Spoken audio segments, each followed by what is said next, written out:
कभी बंदों पे एहसान नहीं जताया, जबकि हर चीज अल्लाह की दी हुई है। इतनी नेमतें अल्लाह ने दी, लाखों करोड़ों नेमतें अल्लाह ने दी, लेकिन कभी बंदों पर एहसान नहीं जताया।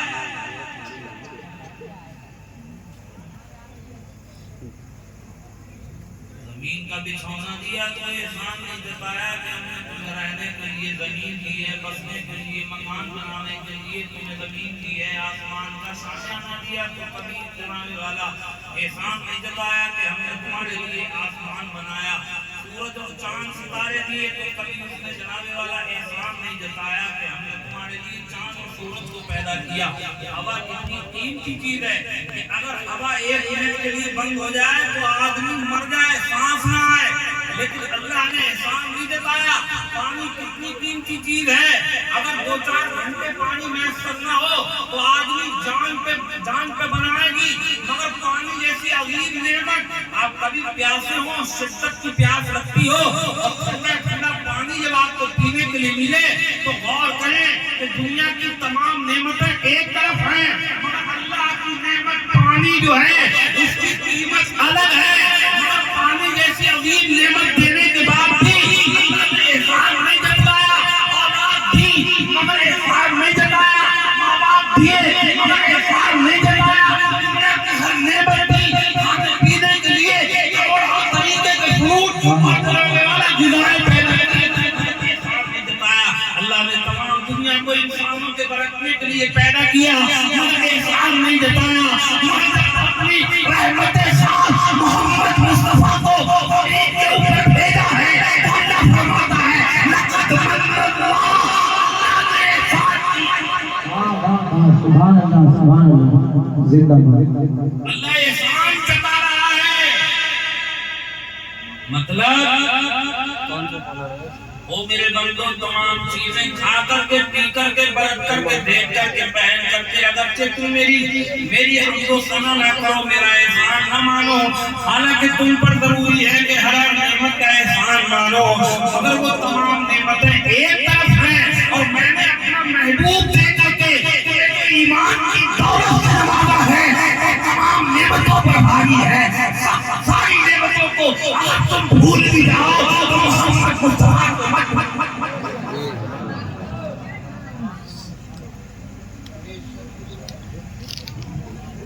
आज ये चीज कि हम खा रहे हैं, पी रहे हैं, मौज कर रहे हैं, मस्ती कर रहे हैं, पहन रहे हैं, ओढ़ रहे हैं, सो रहे हैं, जाग रहे हैं, लेकिन अल्लाह की नेमतों पे न गौर कर रहे हैं, न उनका शुक्र अदा कर रहे हैं।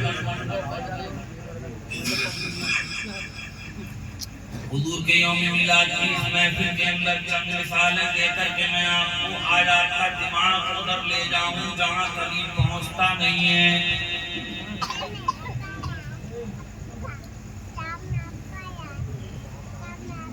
ये तमाम दुनिया की नेमतें जो अल्लाह ने पैदा की हैं, इस पे एहसान नहीं जताया, लेकिन जब हुजूर को भेजा तो एहसान जताया और अजीम नेमत देकर के भेजा। क्यों? इसलिए कि ये दुनिया कायनात के अंदर जो कुछ भी है वो सब कुछ उन्हीं के सदक़े में पैदा किया गया है।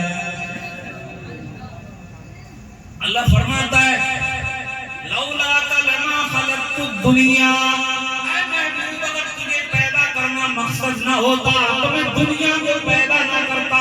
लौला लमा खलक़तुल अफ़लाक, महबूब अगर तुम्हें पैदा करना मकसद न होता तो मैं आसमानों को पैदा न करता।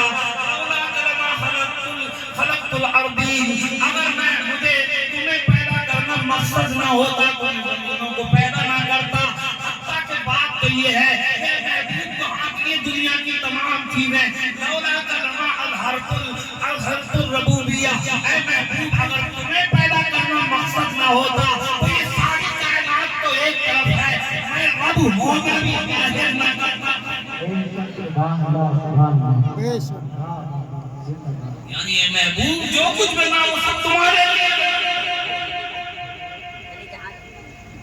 आला आला जमीन तो कह उठे जमीनो ज़मान तुम्हारे लिए, मकीनो मकान तुम्हारे लिए, चुनीनो चुना तुम्हारे लिए, बने तो जहां तुम्हारे लिए, दहन में ज़बा तुम्हारे लिए, बदन में है जान तुम्हारे लिए, हम आए यहाँ तुम्हारे लिए, उठे भी वहाँ तुम्हारे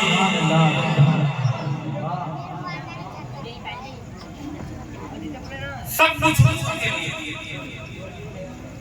वो जो न थे तो कुछ न था, वो जो न हो तो कुछ न हो, वो जो न थे तो कुछ न था, वो जो न हो तो कुछ न हो, जान है वो जहान की, जान है तो जहान है। बेशक जान है तो जहान है। सब कुछ हुजूर के लिए पैदा किया। अगर अल्लाह की दूसरी नेमतों को भी जब आदमी इस्तेमाल करे तो उसे याद आना चाहिए कि मेरे रब का कितना बड़ा एहसान है तो उसने ये नेमतें दी। दो चार बातें गिना दूं ताकि अल्लाह का जिक्र दिलो दिमाग में उतरे।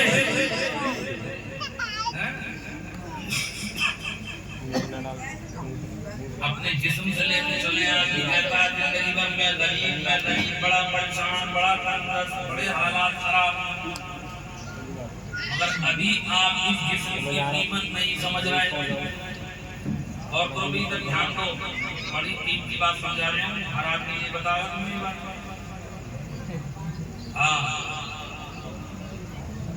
लच्छेदार मजेदार तकरीरें सुनने को बहुत मिल जाएंगी, मगर मौलाना तकरीर जैसी तकरीरें सुनने को जल्दी मिलती नहीं।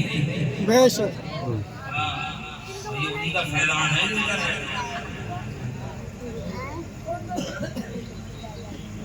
जरा अपनी गौर करें आप कि अल्लाह तबारक व तआला ने आदमी को ये आंखें दी। सब देख रहे हैं, सब कुछ देख रहे हैं, एक दूसरे को देख रहे हैं, मगर हमें तो पता है ना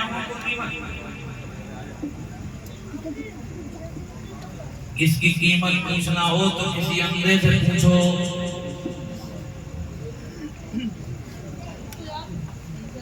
जिसकी आंखें ना हो उससे पूछो कि कीमत क्या है। अगर ट्रांसप्लांट की नौबत आ जाए तो करोड़ों रुपए खाली आंखों के ट्रांसप्लांट में मिल जाएंगे। कह रहे हो गरीब, अल्लाह ने करोड़ों का अरबों का बना के पैदा किया है।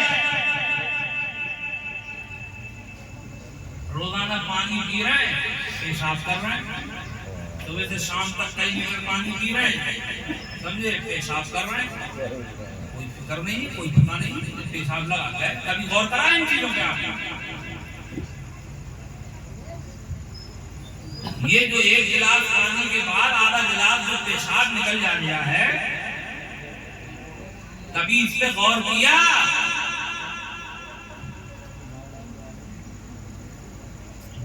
इस पे ध्यान करो। और जब दिमाग काम न करे तो किसी ऐसे बंदे के पास जाओ जिसकी डायलिसिस चल रही हो, गुर्दे खराब हो गए, उससे पूछो एक एक कतरे पानी के निकलने की कीमत, ये पेशाब निकलना कितना कीमती है। जब किडनी फेल होती है तो पानी जो आसानी से रोजाना पेशाब की नाली से खारिज हो जाता है, वो पानी पेट के अंदर भरने लगता है, फिर नसों के अंदर जिस्म में चढ़ने लगता है और खून के अंदर गंदगी पैदा हो जाती है। ये गुर्दों का काम है कि वो पानी को फिल्टर करके अलग निकाल देते हैं और उसी से ब्लड जो है, जो अच्छा खून होता है, उसको अलग निकाल देते हैं छान कर। कभी गौर करा इससे? जब बंदा इन तमाम चीजों पे गौर करेगा तो उसकी ज़बान से बेखुदी बेखुद निकलेगा कि वाकई जो मेरे रब के एहसान मेरे ऊपर है, बंदा पूरी जिंदगी सर्वसुजूद रहे, तस्बीह बयान करता रहे तो उसकी तारीफ बयान नहीं, उसका शुक्र अदा नहीं।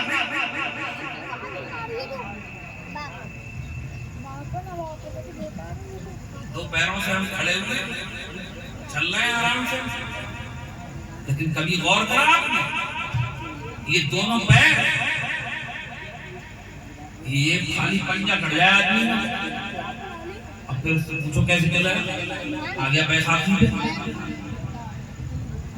है? ये अंगूठे अंगूठे ये 5 उंगली हैं, इन 5 में से किसकी एक कर जाए उससे पूछो। ये बहुत जल्दी जल्दी सारी चीजें बता रहा हूँ आपको। कान आदमी कितना बढ़िया सुन लिया हो जा रही है बिल्कुल, लेकिन जब किसी के कान गहरे हो जाए तो वो तकदीर की सुनने से मालूम हो जाए, उससे पूछो कि कान की बड़बड़ की कीमत क्या है। लीवर मतलब लीवर रखा हुआ है, हमें क्या पता, मगर इस लीवर की कीमत अगर आप खाली एक टुकड़ा कटवा के किसी का लीवर अगर खराब हो गया हो तो एक टुकड़ा अगर आप ट्रांसप्लांट के लिए देंगे तो कम से कम 80-90 लाख रुपए का वो एक टुकड़ा मिलेगा, पूरा लीवर नहीं।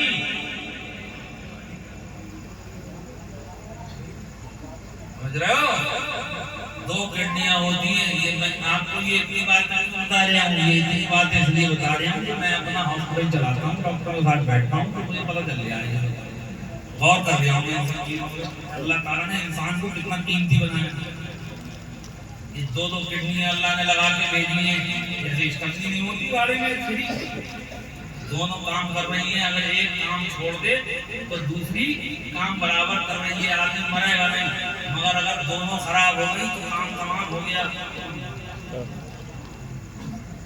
ये और अगर एक किडनी अगर आप किसी को ट्रांसप्लांट करेंगे तो 15, 20, 25 लाख रुपए तक की एक किडनी बिक रही है। सारे रेट बता देना ताकि तुम्हें ये समझ में आ जाए कि सुबह से शाम तक रोने वालों कि हम परेशान, हमारे पास ये नहीं है, हमारे पास वो नहीं है। अबे ध्यान दे, कान खोल के दे, खोल और आंखें खोल के दे, अल्लाह ने तुझे कितना कीमती बनाने पे लगा।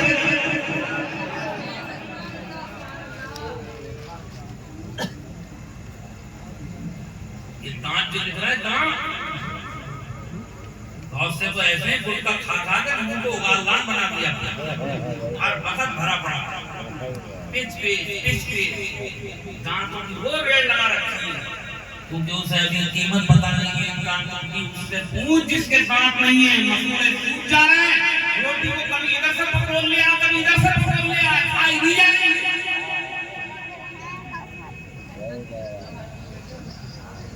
जब इन दांतों की आरसीटी कराने के लिए चलोगे, जब टैक्स चढ़वाओगे तो इन दांतों में एक दांत की कीमत 8-8, 10-10 हजार रुपए की है, वो भी ओरिजिनल नहीं होंगे, डुप्लीकेट होंगे।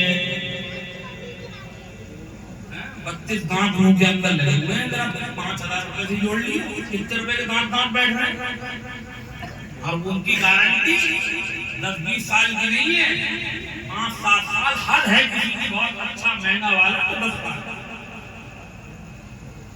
और फिर तकलीफ कितनी है कि जब आरसीटी होती है तो ऐसा लगता है जैसे आप हार्ट फेल हो जाएगा, इतनी तकलीफ होती है। मगर इन दांतों से सुबह से लेकर शाम तक चने भी खा लिया, मक्का भी खा लिया, समझे रोटी भी खा लिया, हड्डी भी नोच लिया, सब कुछ कीमत पता ही नहीं।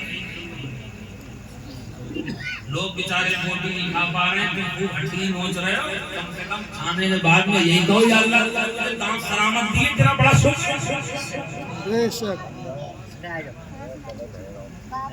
अगर कभी गौर करा, ये खाने पीने की चीजें बने, 2 मिसालें और मैं आपको दे दूं, ये जैसे अनार है, अनार के ऊपर इतना मोटा छिलका है, जब कच्चे अनार को अगर आप तोड़ेंगे, फूल जो आता है उसे आप तोड़ लें, उस फूल के अंदर क्या निकलेगा? अच्छा, लकड़ी के अंदर से कुछ निकल के आ जाए, कुछ भी तो नहीं है, लकड़ी है, आप उसे काटोगे कहीं कुछ नहीं मिलेगा। लेकिन अल्लाह की कुदरत पर गौर करो कि अल्लाह तबारक व तआला ने एक दाने से एक इतना बड़ा पेड़ खड़ा कर दिया, उस पेड़ के ऊपर से फिर कलियां निकल करके उसके अंदर जाने वाला फूल पैदा किया, मगर उस फूल उसको अभी आप खा नहीं सकते, और अगर उसे चबाएंगे तो बकता महसूस होगा, पूरा का पूरा मुंह खराब हो जाएगा। अगर कोई फूल धीरे धीरे करके पड़ता है तो उसके अंदर सफेद दाने पैदा होते हैं, लेकिन अभी भी वो खाने के लायक नहीं बनता, उसमें कोई मजा नहीं होता। फिर कुछ टाइम के बाद में जनाबे वाला बहुत बड़ा हो जाता है। जब पकता है तो उस पकने के बाद में आप देखिए कि ऊपर छिलका है, छिलके के अंदर बीज है और उनमें भी परतें बनी हुई है। कितना खूबसूरत आदमी अगर बनाना चाहे तो मशीन से भी इतना खूबसूरत न बने, मगर अल्लाह ताला ने अपनी कुदरत से उस अनार के छिलके के अंदर वो चीज पैदा की है जिसे खा करके आदमी अगर अल्लाह का शुक्र नहीं करता है तो वो अल्लाह का नाशुक्र। बेशक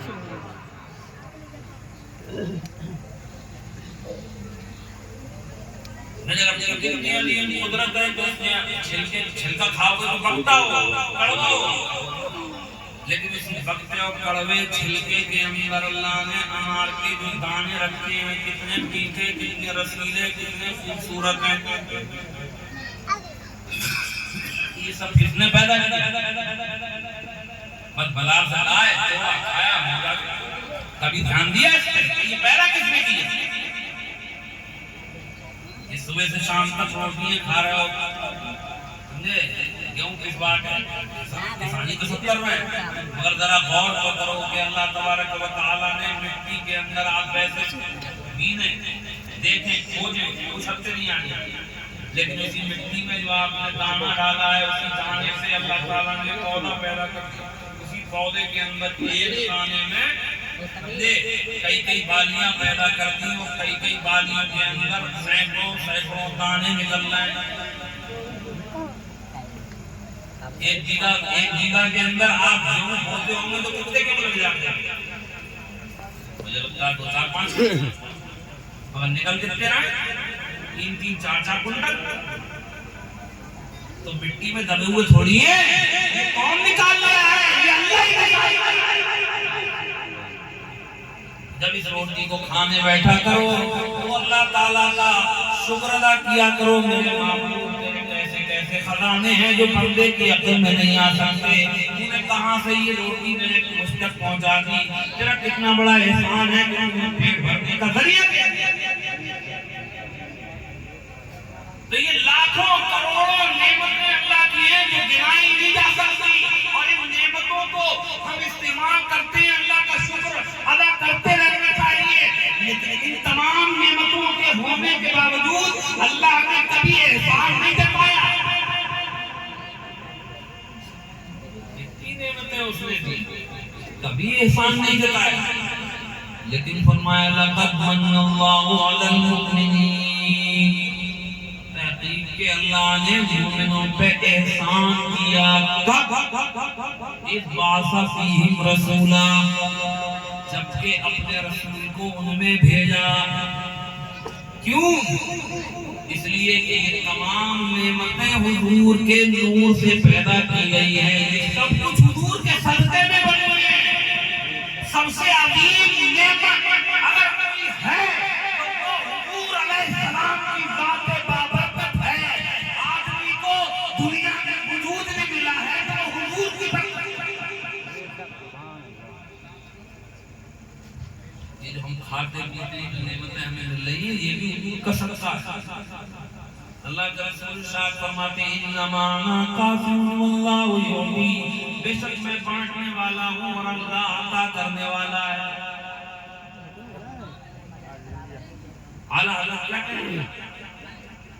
कौन देता है देने को मुँह चाहिए, देने वाला है सच्चा हमारा नबी। सबसे औला वो आला हमारा नबी, सबसे बाला वो बाला हमारा नबी। अपने मौला का प्यारा हमारा नबी, दोनों आलम का दूल्हा हमारा नबी। मुल्क कौमैन में अंबिया ताजदार, ताजदारों का आका हमारा नबी। मैं आपसे बहुत सुभान अल्लाह कहलवाता ही नहीं, लेकिन कम से कम कहीं तो बोलो। ये भी लगे कि आप लोग बड़ी दिलचस्पी से सुन रहे हैं, थक तो नहीं गए। बाकी टाइम मेरा पूरा हो चुका है, मतलब मेरा टाइम पूरा होने का मतलब ये है कि तकदीर करना, बाकी तो अल्लाह ही जानता है। 2-4-5 मिनट और है वक्त आपके पास, मजा आ गया। अच्छा, ये मजा जो है ये ईमानी मजा होना चाहिए कि अल्लाह रसूल का जिक्र हो गया, ये मजा होना चाहिए। वैसे नहीं कि आवाज बड़ी बढ़िया है, भाई क्या कहने मजा गया, ये वाला नहीं होना चाहिए मजा, मजा लूटा और चलते बने। आला हज़रत ने भी कमाल कर दिया। हुजूर अलैहिस्सलाम के बचपन में जब आपको हजरत दाई हलीमा रज़ियल्लाहु ताला अन्हा अपने यहाँ ले गई थी, अरब में ये रिवाज था कि छोटे बच्चों को दूध पिलाने के लिए गांवों में भेज दिया जाता था दाइयों के।